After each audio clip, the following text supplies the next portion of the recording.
Ser podcast. Alejandro Amenábar regresa 6 años después a los cines con El cautivo, una ambiciosa producción sobre el cautiverio de Miguel de Cervantes en Argel, que reflexiona sobre el poder de contar historias, la libertad, la religión o la libertad sexual. Con el director hablamos en este episodio y además comentamos la nueva película de Ari Aster, Eddington, un western sangriento con Pedro Pascal y Joaquín Phoenix, y analizamos 2 óperas primas muy interesantes, Simón de la Montaña y Yone a veces. En televisión vuelven los zombies, pero esta vez a la España vaciada con una nueva entrega de The Walking Dead en la que participan Eduardo Noriega y Óscar Jaenada. ¡Acción!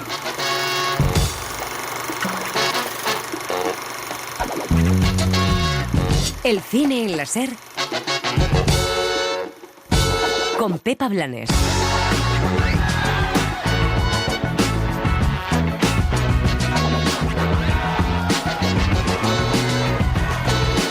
Justo cuando una influencer ha montado todo un revuelo por decir que leer no nos hace mejores, el cine de esta semana nos indica lo contrario. Por un lado, se estrena Cinéfilos, es una película de Arnaud de Pleysan, veterano cineasta francés, que hace una especie de reflexión sobre qué es el cine, por qué nos gusta tanto y cómo de niño se enamoró de las películas. Cita el director a un autor, Steve Cabell, que tiene un libro titulado El cine puede hacernos mejores. En él, como en la película, se nos dice que sí, o que al menos lo que hace el cine es mostrarnos, concebido siempre como un entretenimiento, eso sí, es mostrarnos una manera de tener reflexiones morales. Nos confronta con nuestro día a día, con lo que creemos, con lo que creen nuestros amigos, nuestros padres, nuestros amantes. Nos muestra realidades que no conocemos. Seguro que hay cinéfilos malísimas personas, lo sabemos, igual que hay directores y directoras tiranos, por supuestísimo que sí, pero el cine, con su capacidad de emocionar, de conversar con el otro, nos hace un poquito más democráticos, más empáticos, al menos a la mayoría. Eso creemos aquí en el Cine en la Ser. También sobre el poder y la fascinación de la lectura es algo que cree Alejandro Amenábar, que en El cautivo, el gran estreno de esta semana, se ha encomendado a contar la vida de Miguel de Cervantes utilizando eso que Jordi Gracia llamaba imaginación moral. ¿Por qué molesta tanto que se hable de la sexualidad de Cervantes? Nos preguntamos. ¿Por qué molesta que se invente una historia de amor con un caudillo árabe, Amenábar, pero no que se invente una historia de amor sobre Shakespeare como se hizo en Shakespeare in Love? Quizá habría que repensar en ello. Este mundo no comprende amores libres. Ya llevo un tiempo con el paso adolorido. Dicen que errando voy gastándome las noches y en el pecado estoy andando mi destino.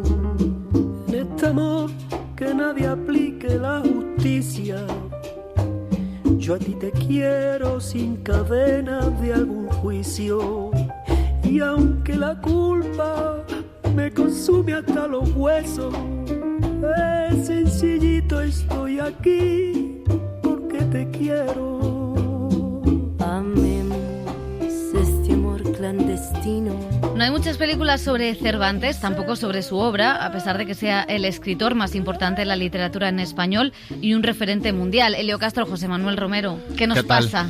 ¿Por qué no adaptamos a Cervantes ni a Galdós, ahora que Galdós también está...? Ni a muchos otros novelistas o poetas que tienen una vida apasionante y que no llegan al cine nunca.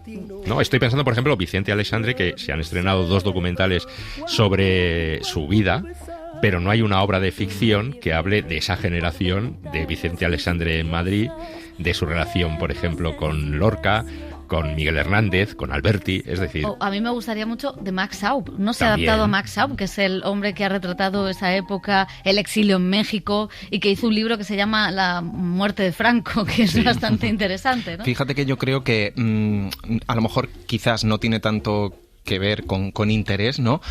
Como en el cine actual y con los mecanismos industriales que tiene, lo difícil que es hacer época en el cine español, que nos cuesta muchísimo. Si os fijáis, en los últimos años no se han hecho muchas películas porque exige un presupuesto, exige una ambientación, un despliegue industrial, ¿no? de medios, y creo que eso ha frenado en comparación con otras cinematografías, como por ejemplo la italiana, que revisa muchísimo. No voy a comparar con la de siempre comparamos con Francia, pero está a otro nivel, ¿no? Pero la italiana, ahora en Venecia lo hemos visto, sí que ahonda ahonda mucho más en un cine de época que dialoga con el presente.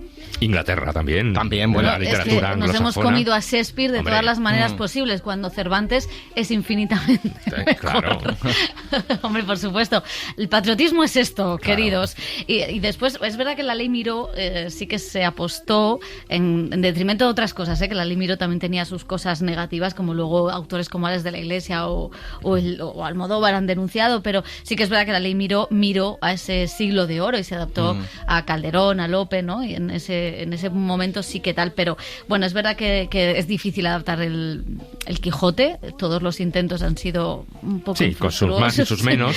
Pero bueno, Cervantes tiene una vida muy misteriosa, de la que apenas se conservan fuentes o pruebas de todo lo que pasó. Hay muchas lagunas, hay muchos documentos perdidos.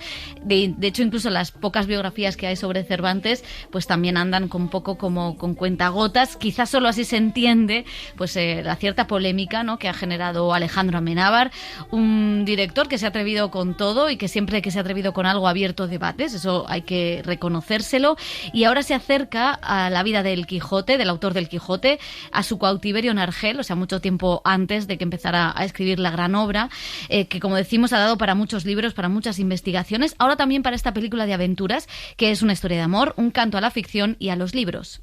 Miguel de Cervantes Cortina. ¡No, por favor! A este lo matan hoy. ¡Yo no soy nadie!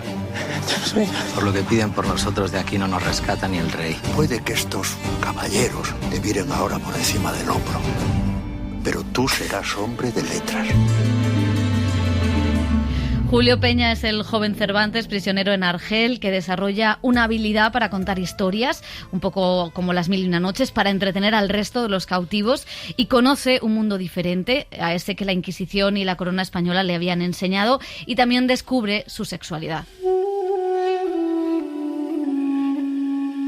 Esto viene de hace 8 años, incluso antes de Mientras dure la guerra. Era un proyecto que me ofreció Fernando Bobaira, mi productor. Me dijo, oye, hay un periodo allí en la vida de Cervantes, en el cautiverio en Argel.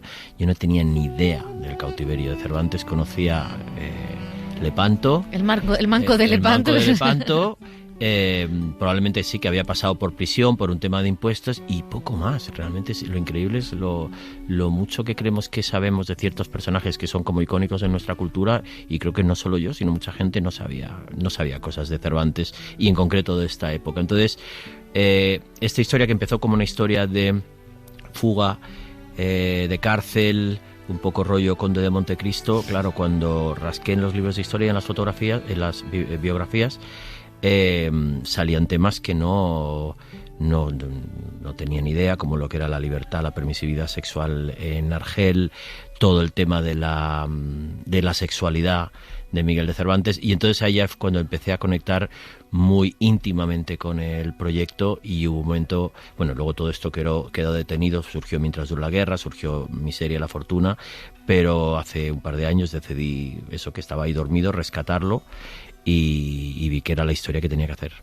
¿Y qué cosas has descubierto, aparte de esa parte sexual, que te haya sorprendido de la vida de Cervantes? Porque es cierto que mientras a Shakespeare lo hemos conocido de todas las maneras, nosotros con Cervantes hemos sido muy poco dados a revisitar tanto su obra y hacer un buen Quijote, como a hablar de la figura de alguien que revoluciona la literatura en el mundo.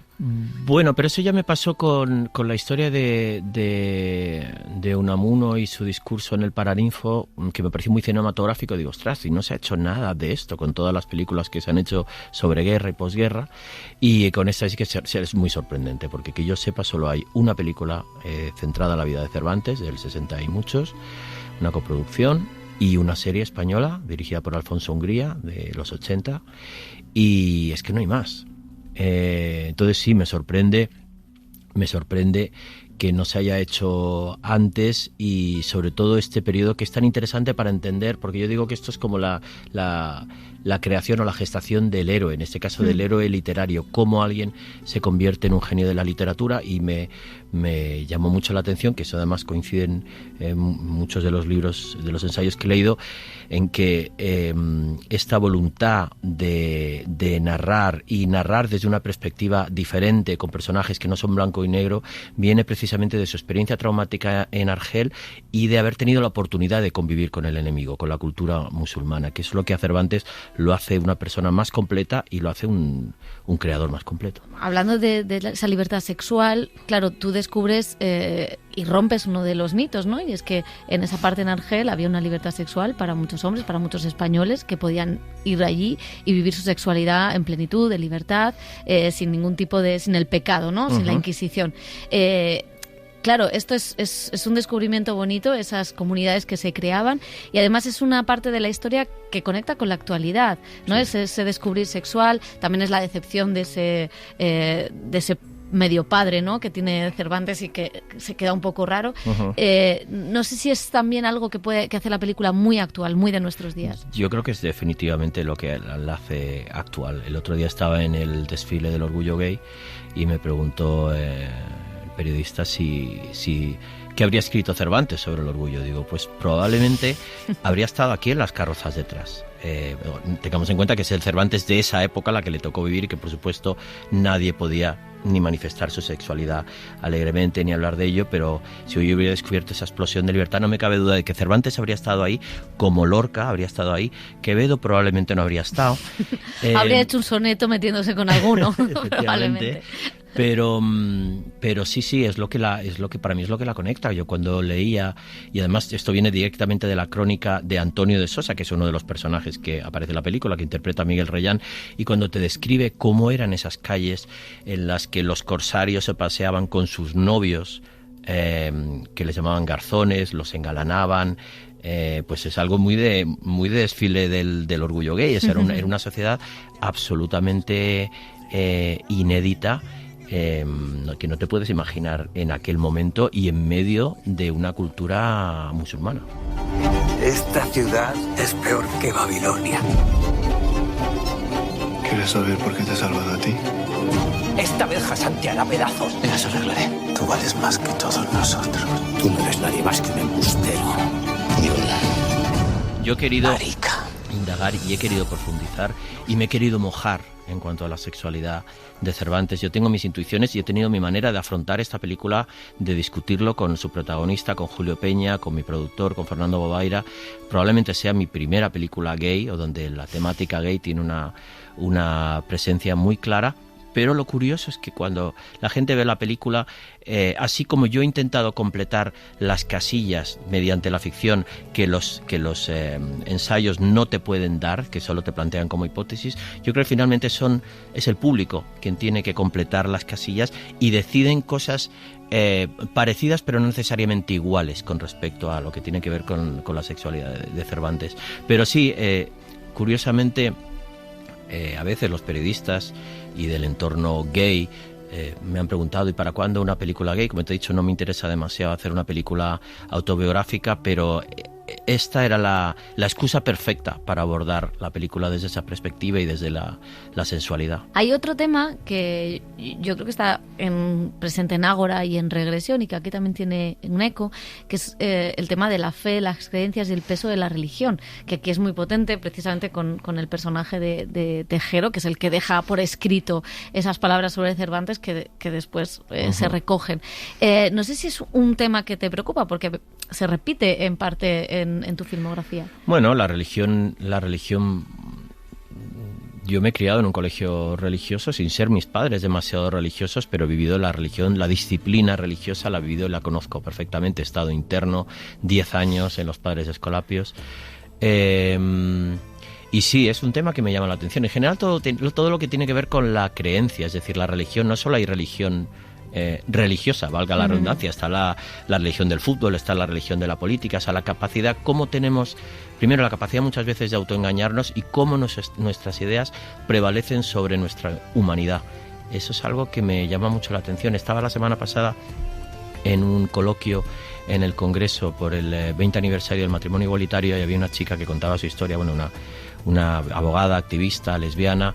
Y claro, era tan terrible lo que contaba. Lo contaba la verdad con un humor maravilloso, pero cómo su padre fue capaz de rechazarla sistemáticamente, negarle a ella y a su hijo, que era su nieto. Y dices, wow, lo que son las ideas y son capaces de nublarte la vista de tal manera que te hacen rechazar a tu hija. Y desgraciadamente la religión tiene mucho que ver con eso. Yo de todas formas cuando vuelvo habitualmente al Nuevo Testamento y vuelvo a la predicación de Jesucristo, veo que es literalmente absolutamente lo contrario de lo que veo practicarse y predicarse en la Iglesia. O sea, si Jesús volviera hoy en día, lo del templo aquello que hizo, no te digo lo que le haría en el Vaticano.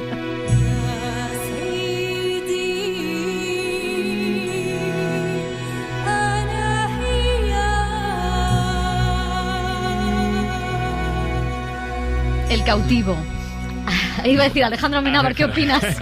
Elio Castro, ¿qué opinas? A mí me parece que lo que decías tú, que siempre es muy estimulante ir al cine a ver la vida o la vida desconocida de uno de los grandes autores que hemos estudiado en el colegio y que no se nos ha enseñado, ¿no? Por ejemplo, yo no sabía lo de Miguel de Cervantes Cortina. Siempre Miguel de Cervantes Saavedra. ¿De dónde viene ese Saavedra, no? Pues en la película se explica, se podía haber explicado un poquito mejor también, creo yo, pero bueno, se explica de dónde viene ese Saavedra, ¿no? A mí me parece, ya te digo, muy bien lo que Alejandro Amenábar ha intentado esos 5 años que él pasó en Argel, preso, sus relaciones que tuvo allí, el mundo que descubre, todo me parece bien, pero me parece que Amenábar, según mi opinión, ha fallado un poco en la manera de contarlo. No me parece tan apasionante que te quede enganchado, que te quedes enganchado, absolutamente enamorado, viendo lo que está pasando en pantalla. Me parece que incluso a veces peca de torpedad, sobre todo en algunas alusiones que hay a la obra del Quijote. Me parecen muy obvias, demasiado obvias.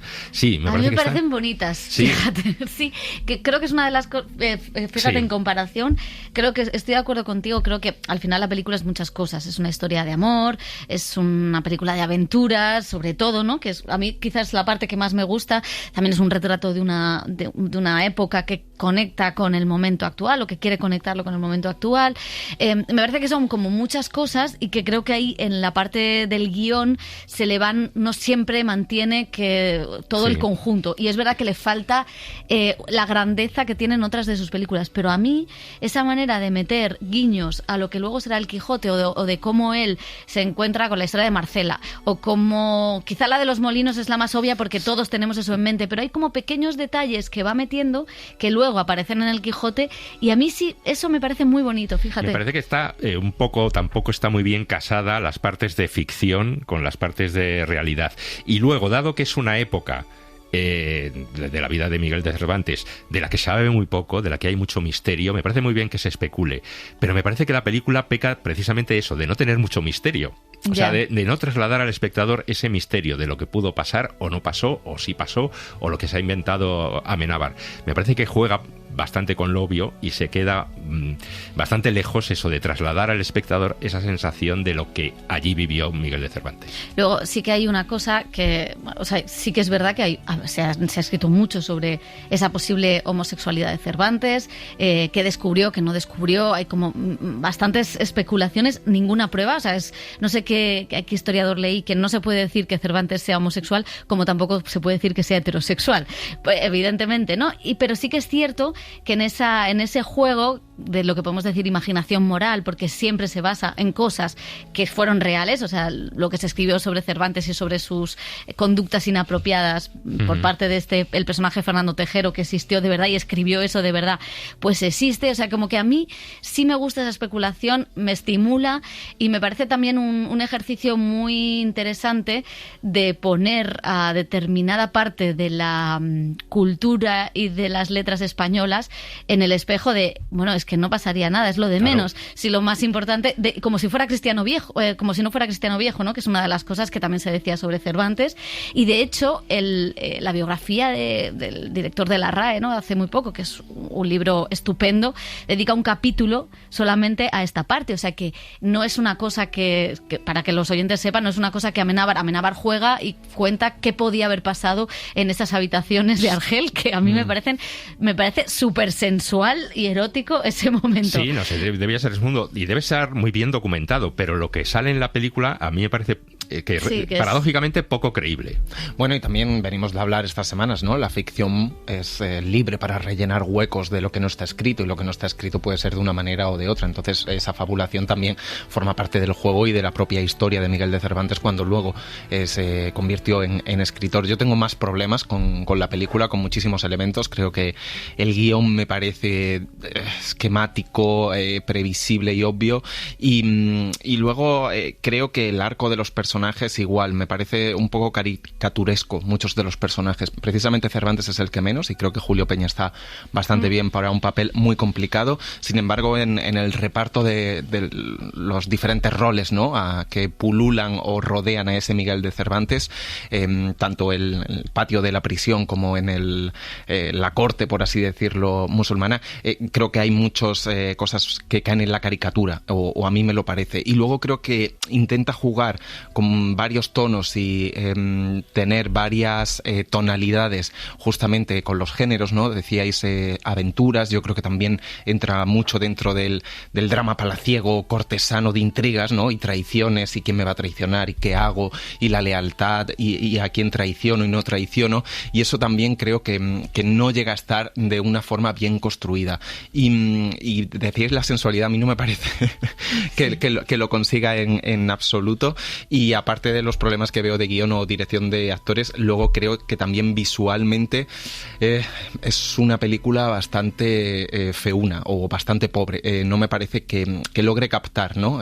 Ni el sol de ese Argel que quiere captar, ni la fotografía que tenían algunas de sus últimas películas, como Mientras dure la guerra, que era una recreación, creo, mucho más como más empacada, ¿no? A nivel visual que esta película, y ya tampoco era de lo mejor de su filmografía, ¿no? Pero yo la verdad es que creo que es bastante flojo el acercamiento, y luego la reflexión acerca del arte, del poder de contar historias, unido a la libertad del creador, que tiene muchos paralelismos con la propia reflexión de un cineasta contemporáneo, me parece que queda como muy naif a la hora de reivindicarlo. Yo en eso no, o sea, sí que creo que a lo mejor visualmente se nota que a lo mejor que tienen menos presupuesto. Las películas de Amenábar eran muy caras.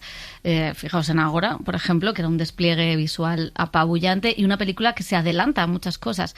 Y es verdad que aquí pues se nota que no está el mismo dinero. Lo que sí que deberíamos preguntarnos es por qué un cineasta como Amenábar no le cuesta tanto levantar una película sobre Cervantes. Un cineasta como Amenábar, que cambió el cine español y que ha hecho cosas maravillosas. O sea, que eso también debería ser una reflexión de la propia industria. El último Oscar del cine español. El último Oscar del cine español, y un tipo que podía haber hecho lo que hubiera querido en Hollywood, pero ha preferido hacer las historias que de verdad le importan. Y eso es una cosa que yo sí que valoro en él. Hay veces que coincidimos y hay veces que no en los intereses.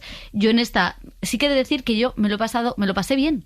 Yo disfruté de la historia de aventuras, y a mí me gusta mucho el Quijote, o sea, como niña repelente, y entonces sí que había muchas cosas que me parecían muy bonitas de Cervantes, de un autor que al final fue un autor que se adelantó y que cambió muchísimas cosas de la mirada de la España de esa época, y cómo Argel o ese cautiverio le pudo haber marcado para ser más tolerante, más abierto, para descubrir que las guerras de religión eran una cosa de los gobiernos, pero que había otra posibilidad de convivencia. A mí esa idea de una España pasada que convivía más que pelearse me parece que es tan poderosa, que es verdad que la película quizá no es la más redonda, pero a mí, fíjate, invito a que todos los oyentes vayan a conocer al joven Cervantes y sus amoríos. No, eso por Son supuesto. Maravillosos. No, eso por supuesto. Bueno, vamos con otro estreno que también va a dar vidilla al programa. Es Eddington, de Ari Aster. Este director es el renovador del terror, con películas como Midsommar o Hereditary. Y aquí el terror, nos cuenta, viene de la propia sociedad. Es una película ambientada en la pandemia y muestra a un sheriff negacionista, Joaquín Phoenix, y a un alcalde arribista, Pedro Pascal. A través de ellos y del resto de personajes, como los de Emma Stone o Austin Butler, pues firma un retrato de la América actual, donde las armas de fogueo son sustituidas por los iPhones. ¿Cómo estamos así? Y lo que es peor, ¿merece la pena? A costa de estar en guerra con vuestros vecinos. Por eso me presento a alcalde. Alcalde de Eddington. Muchas gracias, sois estupendos. Antes pensaba que había que admirarte. Pero soy mucho mejor ser humano que tú. ¿Con quién estás hablando? Aquí no hay nadie. El director Ari Aster insistía en el Festival de Cannes que le interesaba hablar del miedo, también de la esperanza, o de cómo ha cambiado la situación de Estados Unidos desde la pandemia hasta ahora. Over the last 20 years, we've fallen into this age of hyper individualism. Y decía el director que en los últimos años, ¿no?, las sociedades han caído en esta era del hiperindividualismo y que las fuerzas sociales en las democracias occidentales desarrolladas pues han sido un poco sustituidas, ¿no?, por este ultracapitalismo y estas fuerzas neoconservadoras que pues están arrastrando todo, y no encontraba mucha esperanza en la América de hoy. Esta es también una película que apunta al gran problema actual, a cómo es posible hoy en día distinguir la verdad de la mentira. I wrote this film in a state of fear and anxiety about the world. Decía el director que escribió la película en un estado de miedo y ansiedad, y que sobre todo cuando la escribió, ¿no?, una película ambientada en la época del COVID, se preguntaba que es muy difícil que ahora alguien pueda distinguir lo que es real, y que eso sí que es una ruptura total con los relatos y con lo que se ha venido contando en el cine últimamente. Y Pedro Pascal, uno de los protagonistas, mientras se abrazaban Joaquín Phoenix y él, Leo Castro, no te rías. Que no quería hablar, Joaquín Phoenix. Joaquín Phoenix, como siempre. Pero bueno, ha producido La voz de Jin, o sea que Joaquín Phoenix ahora mismo está en un altar. Pedro Pascal decía en Cannes, pues el miedo y la sensación de desesperanza de ver cómo Estados Unidos estaba tratando a los migrantes y de cómo el miedo ya nos ha dominado. Fear is the way that they win.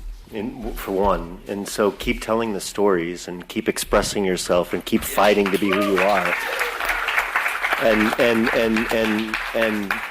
And I don't know, fuck the people that try to make you scared, you know? Y decía el director el actor Pedro Pascal, que el miedo es la forma que tienen de ganar, que hay que seguir contando historias, que hay que seguir peleando y que se jodan todos esos que nos quieren asustar y meter miedo para que no mostremos pues nuestras opiniones o defendamos nuestras ideas. Pues eso, a mí hay una cosa de Ari Aster que me gusta mucho, que dice que este es un western con iPhones. Aunque sí, también hay armas, claro, sí, porque sí, también hay masacre, también hay un final épico, ¿no? Que no se podría hacer precisamente con iPhones. No, a mí lo que más me gusta de la película precisamente es ese retrato paranoico que da de la sociedad americana en plena pandemia, los negacionistas, cómo las ideas se difunden a través de las redes sociales, cómo más que buscar la verdad o la objetividad, los medios de comunicación serios, pues la gente se deja llevar por el primer gurú que aparece por ahí, que da pues una teoría de la conspiración disparatada. Todo eso me gusta mucho. Me parece que el enfrentamiento entre esos dos pesos pesados, entre Joaquín Phoenix y Pedro Pascal, podría dar mucho más de sí. Me parece que está desaprovechado. Lo que no me gusta de la película es que me parece que tarda en arrancar, que la primera parte de la película me parece que es un poco lenta, un poco no te lleva al momento culmen, ¿no?, de cuando estalla todo, y que cuando estalla se convierte en disparatada, muy disparatada, ¿no? Entonces la sensación que tengo al ver la película es de insatisfacción. O sea, me han interesado cosas, me parece que está muy bien, además ubicado en ese pueblo tan aislado, ese centro de tecnología que quieren los intereses económicos que hay, en fin, no quiero, porque además he firmado un embargo en donde además no se puede decir absolutamente nada. Pero ya ha llegado el estreno, ¿no? No te puedes meter en la cárcel. Pero no es la crítica, es que no se pueden desvelar demasiadas cosas de la película. Yo fui a Cannes. Sí, claro. Tampoco es una película que se pueda spoilear mucho, salvo podemos decir que Pedro Pascal es menos protagonista de lo que dicen. Bueno, tú hubieras... Lo ha dicho José. No, yo no firmé porque la vi en Cannes. Claro. No, pero que eso es lo que me deja un poco satisfecho de la película, que podía ser muchísimo más redonda, que te podía atrapar desde el comienzo de la película, tenerte en un vilo, y no lo hace. Sí, yo creo que ese es quizá el punto flaco, que no tanto como en Bo tiene miedo, que ya me parecía el desfase de ritmo, pero sí que es verdad que la película pierde ritmo. Yo, claro, al verla en Cannes, yo pensé, a lo mejor es mi ritmo vital que se ha bajado, pero no, creo que sí que la película adolece quizá de eso, porque luego el resto me parecen ideas brillantes. Me parece brillante el usar el género del western, pero luego acabar con cierta acción o cierto terror, si quieres. La utilización de los dos liderazgos enconados, que tampoco Pedro Pascal es el líder bueno, o sea, no es Bernie Sanders, para que nos entendamos, sino que es alguien a quien tampoco quieres. Los dos personajes tienen luces y muchas sombras. Que no quieres como alcalde, que también muestra un poco el Guatemala mal aguate peor, que muchas veces un votante o un ciudadano elige. Y luego lo fácil que es el populismo, o sea, lo fácil que es llevarte a la gente, o sea, lo fácil que es decir, déjale entrar sin mascarillas y cómo eso sube, o venga, se puede tomar cervezas en Madrid y cómo eso sube los votos, ¿no? Entonces, claro, al final lo que está poniendo es lo que hemos caído como sociedad. Y a mí eso me parece interesantísimo y me parece que lo hace con mucha gracia en muchos momentos, otras veces quizá más obvio, pero me gusta la playa de personajes que van apareciendo y sobre todo me gusta que visualmente ha hecho un trabajo por cambiar pues esa gran pantalla del western, ¿no? Ese gran plano del western, ese horizonte, y aquí muestra otro tipo de cosas. Con el director de fotografía hay muchos tipos de lentes. Explicaba en una entrevista que era muy interesante escuchar cómo habían ido cambiando las lentes, lo peligroso que era para el director de fotografía en según qué sitios subirse a según qué sitio para rodar esas partes, el uso de la música, qué tipo de música utiliza con Katy Perry en uno de los momentos. O sea que me parece que es una película brillante, pero que le falta ese brío final que muchas veces te baja para abajo. A mí me parece que es una película, Ari Aster creo que es un grandísimo director, y por eso mismo creo que es más interesante a través de las lentes, los planos, la forma que tiene de retratar ese clima, la idea de frontera que también la trabaja mucho en la película, pero creo que es mejor director, como ha demostrado en Midsommar, en Hereditary o incluso en Bo tiene miedo, que era un tour de force y de desenfreno loquísimo, que narrador. Entonces sí que me cuesta, no quiero ser cruel, pero creo que va a envejecer pronto esta peli en comparación al estreno con una que vamos a ver dentro de 2 semanas y que pueden convivir perfectamente, pero tienen algo como que dialogan de alguna manera, ¿no? Y que lo que creo es que la película sí capta bien el clima, ¿no? El clima de confusión, de desconcierto y a la vez de desenfreno, de dejarte llevar que hay en Estados Unidos por corrientes populistas, negacionistas, por las noticias falsas, la dependencia de esa de estar con noticias en los móviles, de creer, de no creer, donde no sabes distinguir qué está pasando, qué no está pasando, y creo que esa confusión sí está bien retratada, y luego creo que él se maneja mucho mejor en todo la locura sangrienta cuando se acerca más al terror en la fase final de la película, que en el manejo un poco de esta comedia negra elevada, hiperbólica, ¿no? Que creo que ahí a mí, por ejemplo, no me hace gracia. Es decir, no entro en los chistes que hay. A mí me da rabia porque me hace gracia Joaquín Phoenix, que no me debería hacer gracia. Claro, entonces intenta, pero creo que no coge su humor negro tipo Coen de estos personajes un poco extremos, al margen de todo lo que puedes ver, ¿no? Y sí que sigue siendo es un director interesante y lo que plantea, y creo que las reflexiones de la película son importantísimas en el momento actual y que te hacen pensar, pero no creo que la película casi esté a la altura en muchas ocasiones, ¿no? Se le va de las manos el desbarre que tiene de lo que plantea y lo que quiere que pensemos a través de ese retrato fronterizo del Estados Unidos de hoy. Bueno, pues son los 2 grandes estrenos que llegan a los cines, pero hay más. Vamos con cine de autor. En Filmin podemos ver uno de los mejores homenajes al cine. Lo firma el director francés Arnaud Desplechin. Cinéfilos, como decimos, llega a Filmin y es una especie de ensayo de ficción, de documental, con los actores Mathieu Amalric y Milo Machado, la joven estrella de Anatomía de una caída, donde el director se pregunta qué significa ir al cine, por qué hemos ido al cine durante más de un siglo y qué futuro le queda. Toi, Delphine, tu es déjà allée au cinéma, hein? Oui, j'ai été avec toi, mamie. Oui, et toi, pas encore? Non, mais j'ai regardé des films sur ta télé. Ouais, c'est vrai. Mais tu vas voir au cinéma. Decía el director que al principio él no sabía cómo hacer un documental, pero que se le ocurrió esta forma mixta para reflexionar sobre todo lo que nos ha dado el cine. Je pense qu'il y a des idées qui me trottent dans la tête sur le cinéma depuis 20 ans, 15 ans, vous voyez, qui me trottent toujours dans la tête.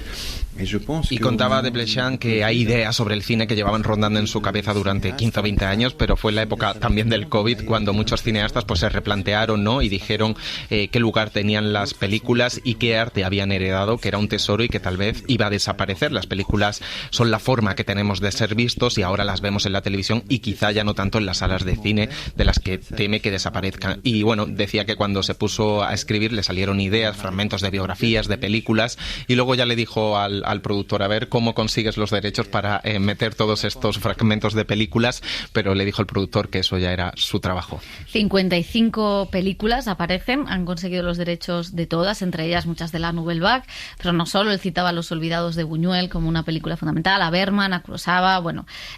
Y es curioso que mencione, como yo decía antes, el libro de Steve Cavell, que es el libro que se menciona en Volveréis de Jonas Trueba, que tiene, yo creo que tiene una mirada al cine muy similar a la que tiene Jonas Trueba.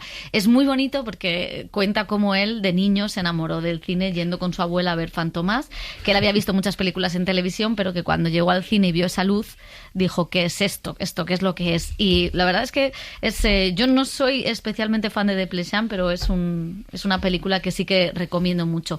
Si os parece, pasamos al cine español. Se estrena una ópera prima que tuvo muy buena acogida en el Festival de Málaga, es Yone a veces, que obtuvo una mención especial del jurado. Sara Fantova cuenta el verano, en plenas fiestas de Bilbao, en la Semana Grande, de una chica de 20 años que vive con su padre enfermo y con su hermana pequeña. Un verano en el que se juntan muchos dilemas. Olaya Guayo es la protagonista. Zertan zabiz pentsetan? Jone? Jone?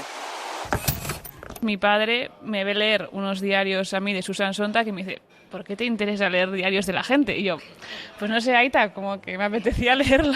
Y entonces la mañana siguiente me aparece con unas carpetas así y me dice, bueno, estos son mis diarios, si te apetece leerlos. Y yo, pues sí, claro, me apetece. Y entonces nada, me puse ahí a leer como loca. Y entonces ahí, empezando a leer esos diarios, vi que había algo o sea, no de los diarios en sí, de lo que se contaba ahí, sino de esto que se estaba creando, de yo, desde, ¿no?, como mi edad, leer a mi padre joven y ver una intimidad, una vulnerabilidad, miedos que se estaban reflejando ahí, pues vi que en ese puente que se generaba había algo que me interesaba mucho. Os voy a volver a citar dentro de 4 meses, si en la medida de lo posible tú como cuidadora principal puedes venir con tu Aita. ¿Aita? Era como, ¿pero qué les pasa a Yone y a su padre, no? Como, ¿de dónde hay esta herida? Y encontramos que era como, vale, si esta gente ha vivido algo parecido y nunca lo ha sabido gestionar, como que se convertía en un elemento que nos ayudaba mucho a entender esta incomunicación entre estos dos personajes. Y entonces nace un poco de ahí el construir que no se ha hecho un duelo, que no se ha hecho nada bien, y esto ha generado una herida pues que no se está afrontando. Estos cuidados emocionales, ¿no?, porque nos fijamos mucho a veces, como que es súper importante, en los cuidados de, vale, ¿quién va a llevar a esta persona? ¿Quién le va a cuidar? ¿Quién tal? Pero hay como toda una capa de cuidados que es muy, muy importante, que es pues la emocional, ¿no?, como de estar, de acompañar, de vivir, de compartir, que creo que a nosotras es lo que más nos interesaba en la película y que creo que atraviesa que atraviesa esta familia, que atraviesa la enfermedad, que atraviesa también las fiestas, ¿no?, y por cómo se generan, que al final es una red de un barrio, de una comunidad que pues se apoya, y creo que eso también de alguna forma es como hemos construido la película y es como creo que ha acabado estando, que es lo que a mí me interesaba en el tema de los cuidados. ¿Y tú con quién vives? A ver, ¿Yone? Yo con mi Aita y con mi hermano pequeño. Yo vivo en Madrid. Es que no he estado nunca, ¿eh? ¿Y te irías a Madrid? A cualquier sitio. A veces sí, otras veces no. Una de las primeras cosas, junto a los diarios de mi padre, que yo tenía muy clara, era que quería rodar en las fiestas de Bilbao, encontrarle un sentido evidentemente en la película, pero tenía muchas ganas.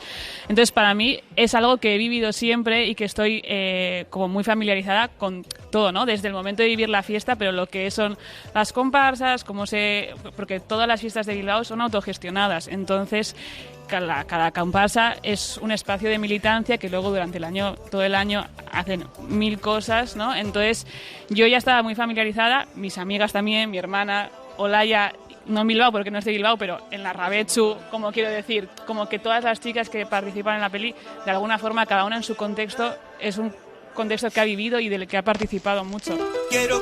Bueno, pues un debut muy, muy, muy interesante, muy estimulante, con una buena interpretación. Sí, es el reflejo, además, eso, en plenas fiestas de Bilbao, todo lleno de alegría, pues los dilemas que tiene una chica que está en una situación muy particular en su casa, la relación con su padre, con su hermana, y cómo se siente un poco que no está viviendo el tiempo que le toca, ¿no?, sino que tiene que asumir una serie de responsabilidades que no le corresponden, ¿no?, a ella. Mientras tanto, pues descubre el amor también. O sea que sí, que es una película que se ve bien, y con esa dualidad, ¿no?, con la alegría que transmiten las imágenes de fondo y con la pequeña amargura de esa chica joven que no puede disfrutarlo plenamente. Sí, a mí me parece también que tiene fuerza, ¿no? Y la protagonista, la interpretación y sobre todo esa tensión, ¿no? Tan pues antinatural quizá para los 18 años, ¿no? Que es un duelo, asumir los cuidados de una persona cuando tú con esa edad eres la cuidadora principal, con una hermana pequeña, y trasladarlo, ¿no? A algo como es pues las fiestas de la Semana Grande de Bilbao,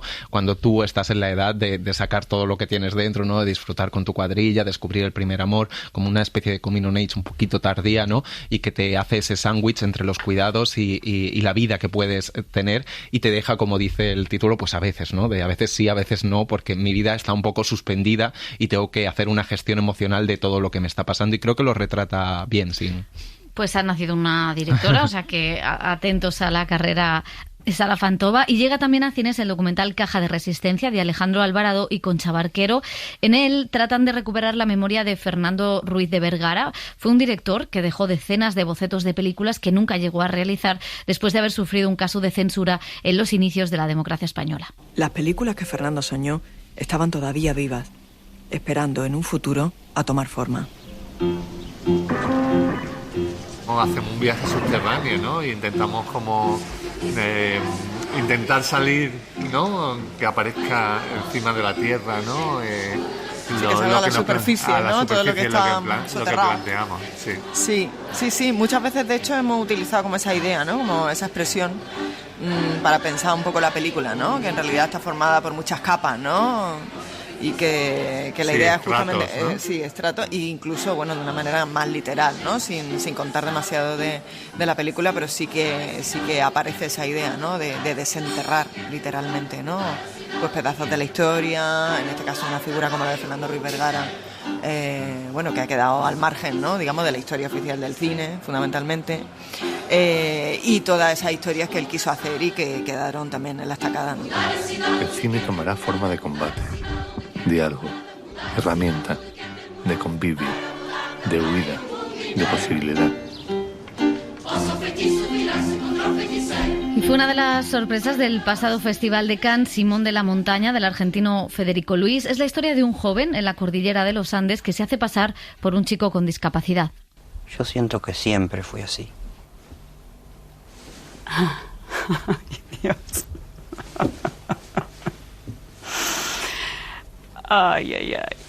Ay.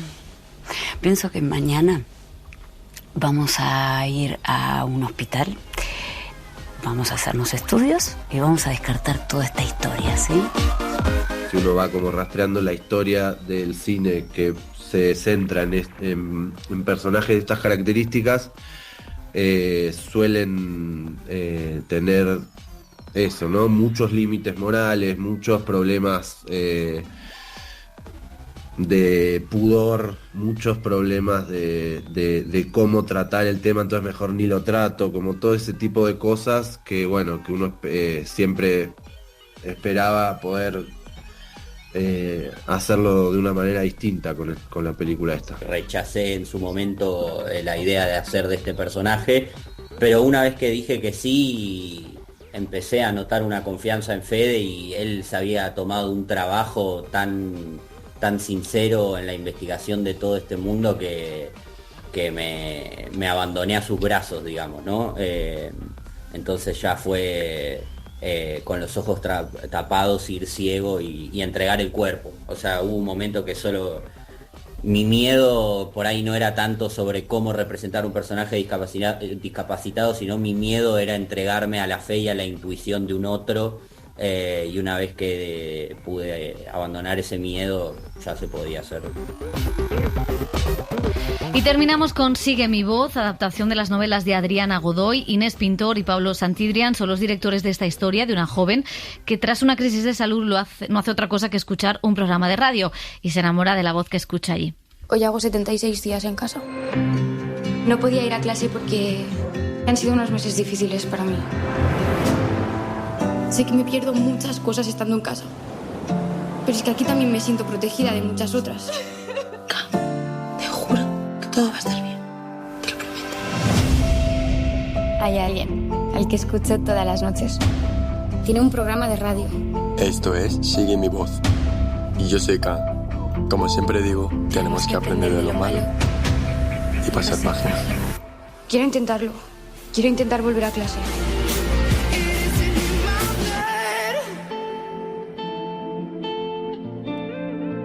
El cine en la SER con Pepa Blanes. Las series.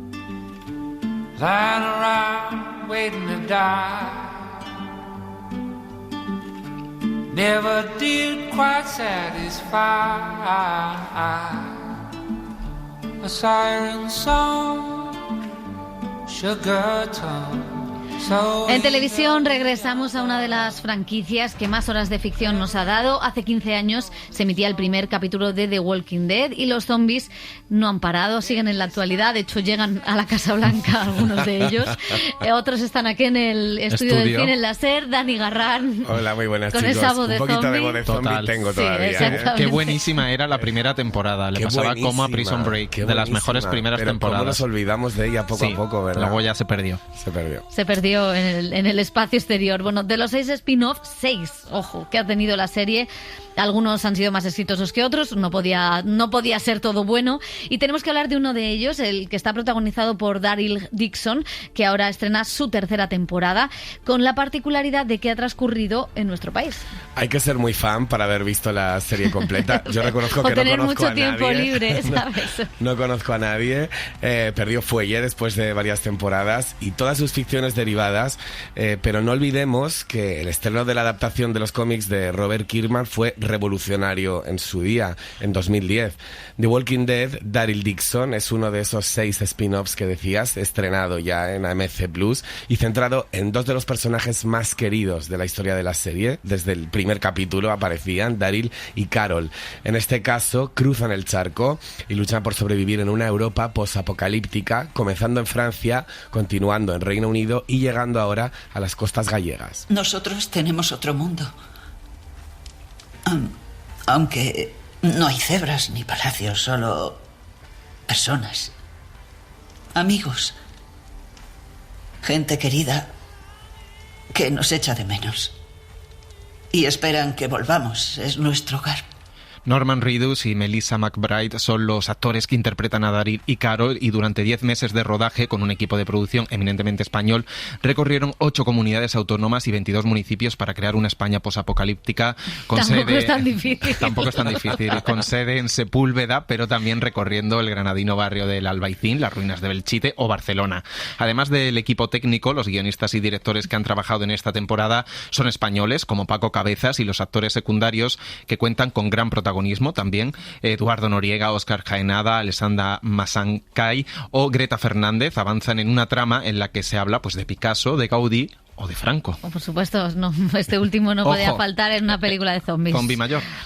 Bueno, la premier de esta temporada no ha sido en Galicia, pero sí aquí en Madrid. Sus protagonistas y productores, Norman Reedus y Melissa McBride, estuvieron presentando la serie, y Dani Garrán, el zombie del cine en láser, pues estuvo con ellos. Ahí estuve con Norman Reedus, que no se quitó las gafas en ningún momento. Como Almodóvar. Se deshacía, las divas son así. Totalmente. se deshacían en piropos por todos los lugares de nuestra geografía por los que ha estado, elogiando también ese aire western con el que se ha diseñado la producción, pero hay un lugar que le ha enamorado más que los demás. I love Spain. I especially like Galicia. That's my favorite area. That Costa de Muerta, that whole area. The food, the architecture, the people. There's a passion in Spain.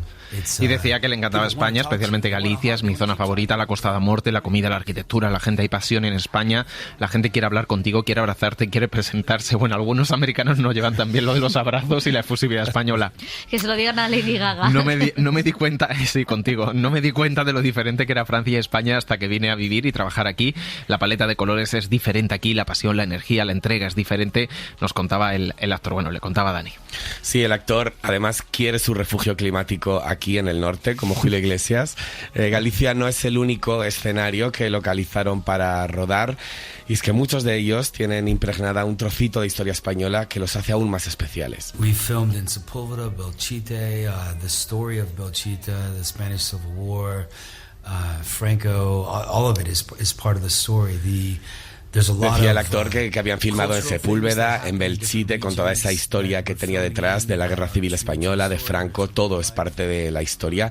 Hay muchas cosas culturales que suceden en las regiones en las que filmaron, y creía además que hay una tendencia ahora a la hora de narrar historias de regresar a las tradiciones y a las formas de pensar. Y esta temporada, como están en España, pues muestra por primera vez una comunidad que vive feliz, que sale adelante, que se enamora y sonríe, pues en un mundo posapocalíptico.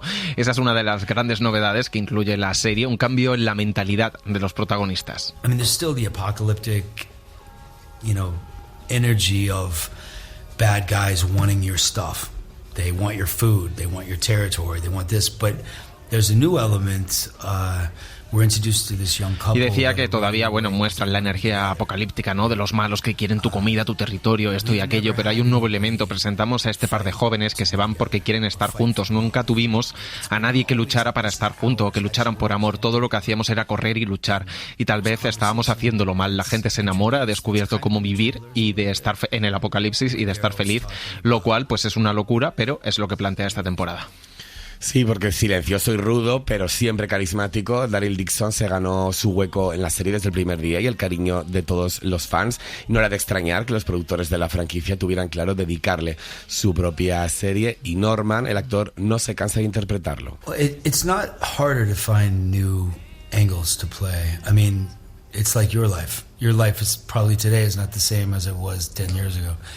So decía además que no era difícil encontrar nuevos ángulos para interpretarlo. Es como tu vida probablemente no sea la misma que hace 10 años. Entonces, mientras el personaje siga desarrollándose, creciendo y aprendiendo, es precisamente cuando sigue siendo interesante para él, especialmente en un país diferente, con diferentes lenguajes y formas de trabajar. Bueno, pues una de las virtudes de esta temporada es, como decíamos, ese cuidado por mostrar nuestro país, nuestras costumbres, nuestro idioma, nuestra historia, que es importante, y han hecho más por la guerra civil que muchos. Contaban también que más del 95% del equipo detrás de las cámaras era español, y también algunos de los personajes secundarios que tienen un protagonismo especial. Y uno de ellos es Óscar Jaenada, que interpreta a un terrateniente sometido además al último rey de la península.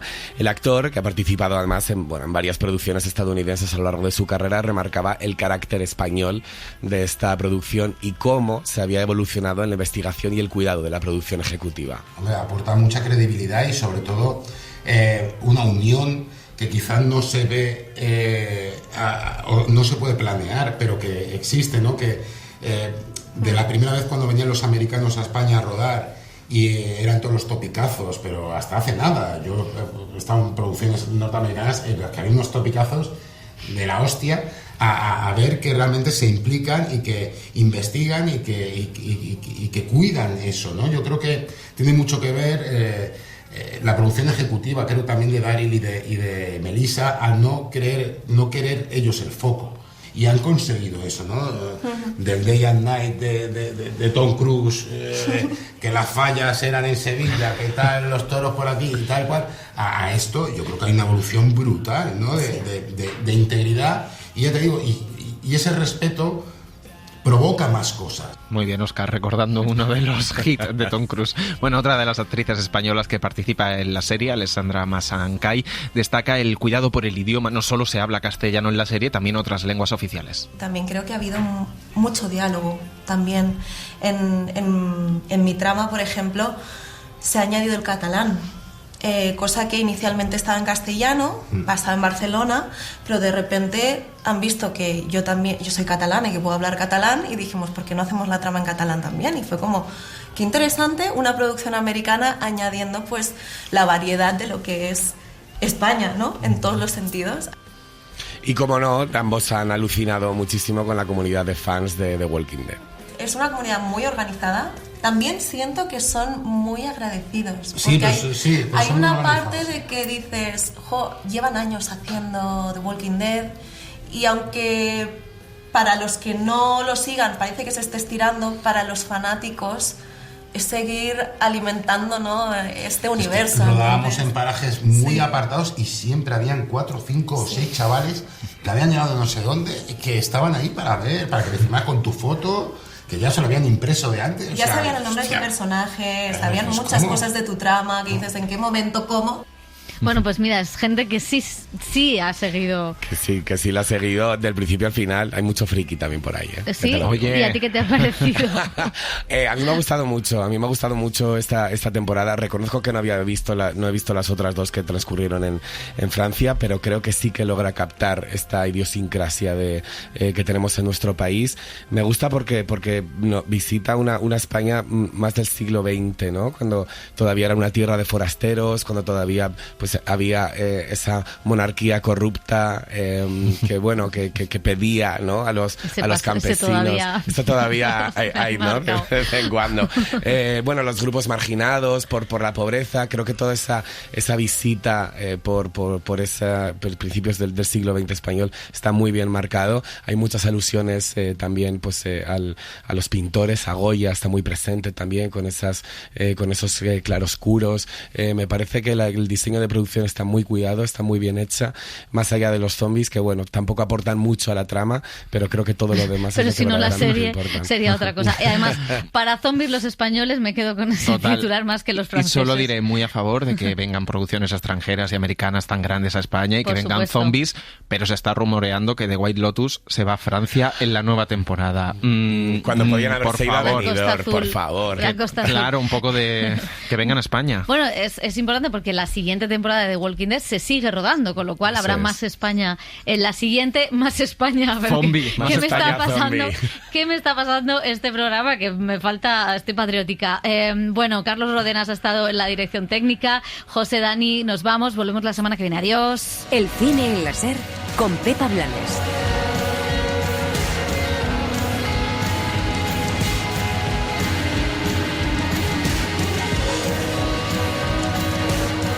Para no perderte ningún episodio, síguenos en la aplicación o la web de la SER, Podium Podcast o tu plataforma de audio favorita.